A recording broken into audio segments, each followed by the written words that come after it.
Move. Thank you. Thank you very much, Madam Deputy Speaker. I want to thank the Backbench Business Committee for agreeing to bring forward this very important debate.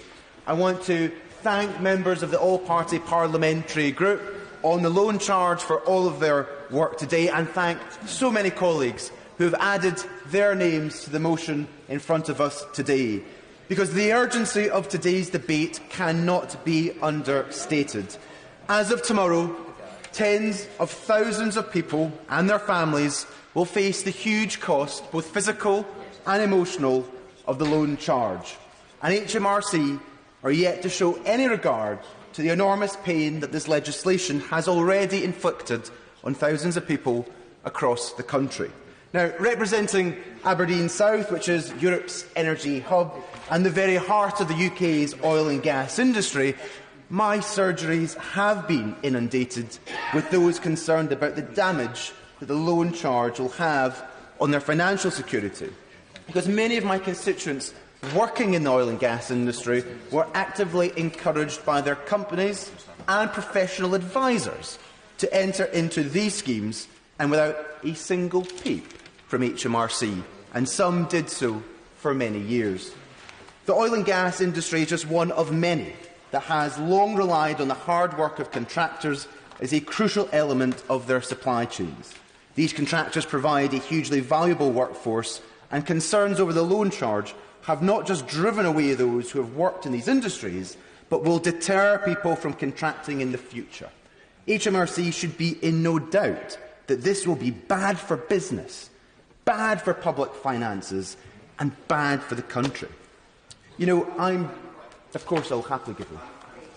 Very grateful, and I echo his praise for the work of the all-party group, which I think has done very good work on this.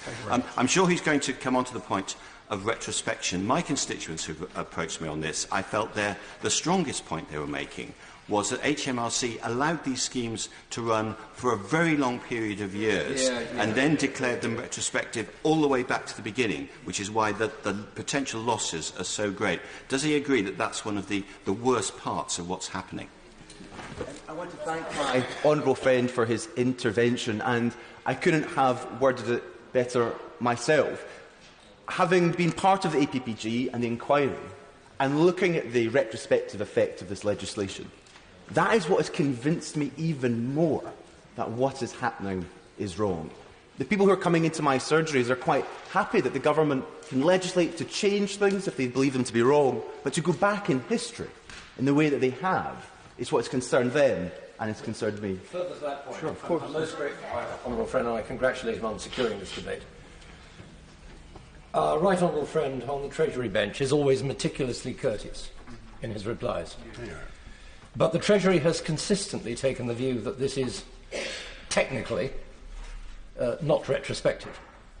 But our constituents don't live in the technical world, they live in the real world, and this is causing real distress. I want to thank my honourable friend for his intervention and endorse what he said about our Minister and good friend on the Treasury bench. But he's right that our constituents have real concern at the way HMRC have behaved, their tone, their attitude. And I will come on to touch on that. Yes, of course. The Minister has sent us today some very warm words about the lengths that HMRC are going to accommodate those people who have fallen foul of these arrangements. But today in the Times there is a report on tax inspectors actually putting pressure on people to pay up ahead of time, even beyond those that have been agreed. I want to thank my honourable friend for his intervention, and he's right. The APPG inquiry has taken a lot of evidence on this and the impact that this policy is going to have, and the behaviour of some, particularly from the government side, in making people feel like criminals, which has driven them to a place whereby it's breaking them mentally and emotionally, something that I'm glad it's been reported, and we need to continue to highlight it. Yes, happy to give you Honourable Member for having secured this important debate. Many of my Slough constituents have got in touch with me and met me personally, expressing distress and concern about the impact of the debt of the loan charge. Does the honourable member agree that, considering a recent inquiry by the APPG of loan charge, which he's a member of, that more than two-thirds fear their family relationships are breaking down, that the Minister must assure our constituents today that the HMRC will support them with manageable repayments whereby no one has to be made bankrupt, and that it's absolutely ridiculous that Her Majesty's Treasury have downgraded the promised review into the loan charge to a report as agreed by the House provisionally? His intervention, and I'm sure his constituents will be grateful to him for raising their concerns in the chamber. I will touch on some of my own constituents myself later on in my remarks, because this is genuinely causing huge concern, and I hope that those on the Treasury front bench are actually going to be listening to these very cases throughout the duration of the debate. I'll take one more intervention before I make a little bit more progress, but I'll take an intervention from my honourable friend. For giving way, and I congratulate him on securing this hugely important debate, which in normal times I think would be considered even more important than or taken even more seriously than it is being today. Does he share my concern that some of the language used by HMRC just seems totally tone deaf? They say in the fact sheet, we've no desire to make things difficult for taxpayers and will always take a fair and even-handed approach to those who genuinely want to settle their affairs. That is the opposite of the experience of my constituents who come to see me, who, in good faith, on professional advice, are being now punished retrospectively and face utter ruin. To thank my honourable friend for his intervention. Again, I couldn't agree with him more, and he sums it up so well. And it's not just that HMRC being tone deaf. I've found throughout my own interactions between constituents and raising their issues that they've also been tenured. And I have to admit, I am deeply concerned at some of the tactics that have been employed and how it has made some ordinary, normal people feel. That's just not right at all. Could I make a little bit more progress? And absolutely, I'm keen to take in as many interventions as possible. Nobody should be in any doubt that the loan charge has left people living in genuine fear of losing their homes, of being unable to care for their families, and seeing the sum of their lives' work reduced to less than nothing.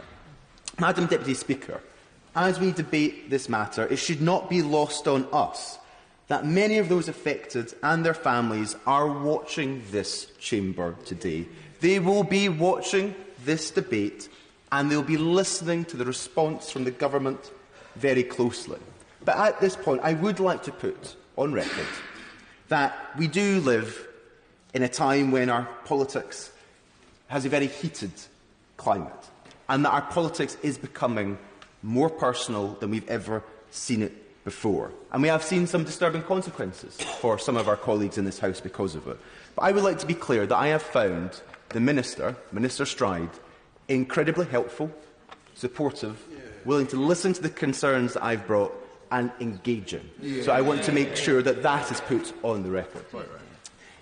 Madam Deputy Speaker, this debate has been brought about as a result of the efforts from members across this House and the many campaigners fighting this injustice.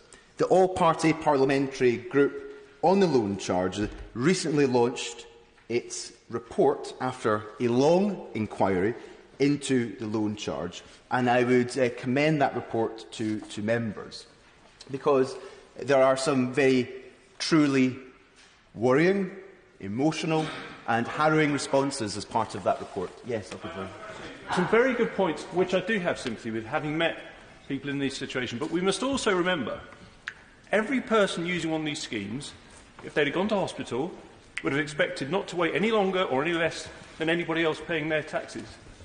These schemes were taken because people reduced the tax they would pay. Surely we have to remember all the other taxpayers who are paying their taxes and doing so in a legitimate way without this kind of professional advice. I thank my honourable friend for the point that he has raised.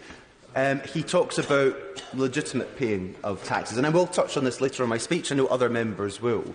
Those who entered into these schemes, whether that was those in oil and gas, whether it was those in social care or health, did so legitimately. Did so because they were advised to do so. Did so because their employers asked them to do so. Yes, sure. Absolutely. I'm very grateful to my friend for giving way. He's being very generous with his time. He's making some excellent points. And on that point in particular, something that struck me in the correspondence I've received from constituents is that they were often, very often, advised by accountants to enter into arrangements which would allow them to take home a large proportion of their income. They were told that it was not illegal, that it was totally above board, and that any tax liabilities would lie with the employer and not the employee. And isn't this part of the problem, that we're dealing with people who are behaving in good faith and yet feel they're now being penalised? Very true. I want to thank my honourable friend for his intervention. And actually, there's not much more I can add to that, because he's absolutely right. And that is why we're here where we are. Yes, I'll take it. And does he agree with me that one of the problems with the situation some people find themselves in is because the matters that took place and the advice was given us so long ago, that the opportunity to seek redress from advisers who gave negligent advice may have gone, because those advisers may now be out of business or otherwise unavailable for litigation? Absolutely. Again, thank you to my honourable friend for his intervention, and I would echo that point. He's absolutely right that many of those who gave advice have seemed to have disappeared into nowhere. I'll take from the other side, yes, I'm quite happy to take your intervention. He's making an excellent speech, and I think he's capturing the mood on all sides of the House. This is something which all of us, I've got over 200 people affected in my constituency, but isn't it also unfair because this was fully declared on tax returns, so HMRC were aware of what was happening. There was no attempt to hide here. So characterising it as tax avoidance retrospectively seems wholly unjust. Thank you very much, the honourable member, for his intervention. And you're right about HMRC being absolutely aware. People even had to disclose DOTAS forms. They were absolutely aware. I'll take one more intervention and then I'll make a little bit more progress, but happy to take from one. Very grateful to my honourable friend for giving way. Following on from the point made by my honourable friend, the member for Cheltenham, not only may the advisers have gone out of business, but there is a legal disjoint here, because, as I understand it, if they were to seek redress, they can only go back 6 years or maybe 9 years if they've only just become aware of the problem, whereas the HMRC is going back 20 years. So there's a big difference between the way they're being pursued and the way they could possibly get redress. I'm grateful to my honourable friend for his intervention, and he's right. I don't know if you saw in today's Financial Times a really good article about this particular point of the effects of retrospection and how, in doing so, we're actually breaking some of the safeguards that have been in place for taxpayers, those legal safeguards, to ensure that they have continuity in dealing with their tax affairs. If I could make just a little bit more progress, but then I will I'll make sure that I do take more interventions. I was talking about the All-Party Parliamentary Group, the report which has been launched. Of the 1,768 responses received by the APPG, nearly one-third have received no information whatsoever from HMRC about the loan charge. Now, this flies directly in the face of HMRC's repeated claims that people have been given 3 years' notice of the impending changes to legislation. And a similar number of respondents also believe that they have no possible means of settling their case with HMRC. The government leaves them facing bankruptcy, a future facing more than of those affected. I receive news stories from constituents every day detailing the pain that they and their families are enduring with the threat of the loan charge hanging over them. That is why I'll happily take an intervention and then I'll take from my friend behind me. His words about the Minister, who's always been assiduous and diligent in all his dealings with me on this matter, and I congratulate him on his work in leading the APPG's inquiry. But does he think that the time has not come for HMRC to actually acknowledge that we must now have an independent inquiry into this issue, led by an experienced tax judge? Thank you for your intervention. I wholeheartedly agree, and that's what's in the motion today, because I think that is the best way forward to give certainty to our constituents. I'll take one more intervention, then I must make progress. Thank you. I'm very grateful. 170 of my constituents in Hendon have been affected by the charge, and many actually went into this scheme in good faith. And just 2 weeks ago, at one of my surgeries, a constituent came to see me, and she'd been sent a bill for £91,000 by the HMRC. But when she challenged that, they revised it down to £41,000. There seems to be some discrepancy between these amounts and the discretion of the HMRC to actually withdraw their request for these monies. Absolutely. That's a very good point that my honourable friend makes, and actually is part of the evidence that we've gathered from the inquiry. Actually, and it is deeply concerning that a lot of the sums received by our constituents have been miscalculated by HMRC, and that needs to be addressed. Now, as I was saying, I have heard I will make some progress, but I will take some more interventions before I finish. I do receive stories from constituents every day detailing the pain that they and their families are enduring with the threat of the loan charge hanging over them, which is why we are here today, because it's about real people, real lives, and not just lines on a spreadsheet. And I will share with you what one of my constituents recently wrote to me, where they said, "The loan charge has very likely cost me my marriage, and I stand to lose everything. I cannot believe that this is happening." This story is far from an isolated case, and I'm sure that members across the House have had similar stories from their constituents, because the loan charge is breaking apart families before us. Yet HMRC have remained both intransigent and tenured. So today, Madam Deputy Speaker, we are calling for, and actually something which I believe is a very simple request, that the Government place the loan charge on hold to investigate the true impact that its changes will bring to countless families across the country. And I have heard from colleagues who believe that those involved in such schemes were somehow devious people, that they were mega wealthy people. But what I tell them is that I have had constituents who, and one of them in particular, who recently came to see me, who at the end of a career working in health and in social care attended one of my surgeries to tell me that of the guilt that he felt towards his family, who he felt that he had let down. Yeah, absolutely. I'm extremely grateful to have given way. And you'll be aware, of course, when we took evidence as the all-party group, we actually had a family whose father had committed suicide. And indeed, I received this email from a constituent of mine, and if I can indulge the House, he writes, "I find all this massively worryingly and stressful, and I try not to discuss with my wife, otherwise she would feel the same.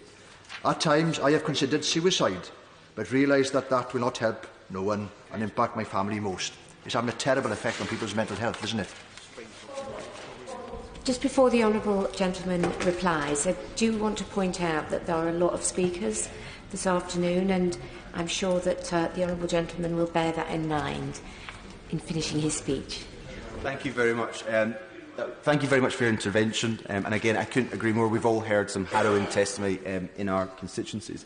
My constituent talked about the stress and anxiety that keeps him awake at night and the fears for his family's future. He cannot escape the fear brought about from a crippling demand from HMRC that will leave him unable to even keep a roof over his family's head. He went on to say that the loan charge has removed all joy from his life, leaving him unable to concentrate on everyday tasks or even enjoy the time with his wife and young children. This Government's record on mental health is something I know that those of us on these benches are proud of. However, we do jeopardise his hard work if we continue a cold approach to people in our communities facing this charge. Sorry, I will continue to make progress. Thank you. This story is far from unique. More stories emerge every day from people who fear the breakup of their families and futures devoid of opportunities as they face lifelong payments to cover HMRC demands. Another constituent wrote to me recently about his long work in oil and gas and how he has experienced the highs and lows of the industry for decades. But HMRC are now, he told me, demanding nearly £200,000 dating back to 2 decades. And he went on to say, "I am 59 in July this year. I have no assets. I will have 5 or 6 years of working life left, assuming that I get to work. Even if I am lucky enough to secure a job for that period, trying to pay that amount of money really is mission impossible." My apologies, I will make progress so others can speak in this debate. My constituent is facing financial ruin at the end of his long career in the oil and gas industry that has seen him work hard during boom and bust. HMRC are turning a lifetime of work to nothing, delivering my constituent a bigger blow than the oil market ever could have. It cannot be ignored that over half of those who responded to the APPG inquiry believe that these changes will place their chosen career in danger. The loan charge is driving people away from industries in which they have long played an important part. Madam Deputy Speaker, this is intolerable. and I fear that there has been a complete breakdown in trust between the people and the authorities that are responsible for upholding the rule of law. It is a sad reality that this breakdown in trust will not end with those who have been directly affected by the loan charge scandal. There will instead be lasting damage to the trust that people of this country have long put in the very institutions that they have an expectation will serve them fairly. The stories I have shared today are but a drop in the ocean compared to the number affected. Each person acted in good faith, and each of them has been let down by HMRC. The fact that the government continued to pursue the loan charge without hesitation or thought to those who will be affected for the rest of their life greatly saddens me. Many of the people who now find themselves facing retrospective charges were simply acting on the professional advice of employers and advisers at the time. The tax arrangements that these individuals entered into were presented as entirely legal, legitimate financial planning and HMRC compliant. Madam Deputy Speaker, none of us have an objection to people paying a fair share of tax. Indeed, we should be doing more to crack down on those complicit in tax evasion. However, that is not the case here. HMRC are seeking to claw back tax, breaking legal safeguards to ensure fairness, such as these safeguards have time limits around them, and it was in evidence to the Treasury Subcommittee that the President of the Chartered Institute of Taxation, Ray McCann, said, in reality, the retrospective effect actually displaces all the protections that taxpayers are given by Parliament in terms of getting certainty for their affairs. The behaviour of HMRC to date has greatly concerned me, and I know that other colleagues will elaborate on this further in the debate. Simply, HMRC has demonstrated that it is willing to pursue individuals for settlements, driving them into bankruptcy, breaking families apart and destroying the hope of financial security in old age. HMRC have blatantly gone after the softest targets, individuals who have the least to defend themselves, while largely ignoring those who are most culpable in proliferating these schemes. Members will be aware that a number of people have now taken their lives as a direct consequence of being unfairly pursued by HMRC. And as part of the APBG inquiry, we heard the most harrowing, powerful and emotive evidence I have ever heard. The Government has been made aware of the risk that we will only see more cases of this nature.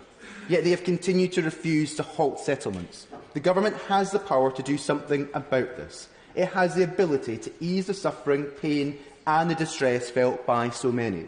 However, Madam Deputy Speaker, they have yet to do so. I hope that we will hear from the Minister that they are willing to change course. Our request is not onerous. A 6-month delay and a review is not the end of the world for the Treasury. But a failure to do this is the end of the world for the thousands of people up and down the country. I am sure that members across this House will join me in urging the Government once again to halt settlements and to urgently bring forward an independent review of the loan charge. To fail to do so will continue to put lives at risk, break families apart and fuel distrust in our institutions.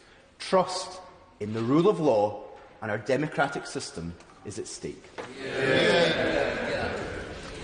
The question is, as on the order paper. As colleagues can see, there are a number of people wanting to participate in this debate. So I'm going to start with an 8-minute time limit. Nick Gakin. Madam Deputy Speaker, and it is a real pleasure to follow the member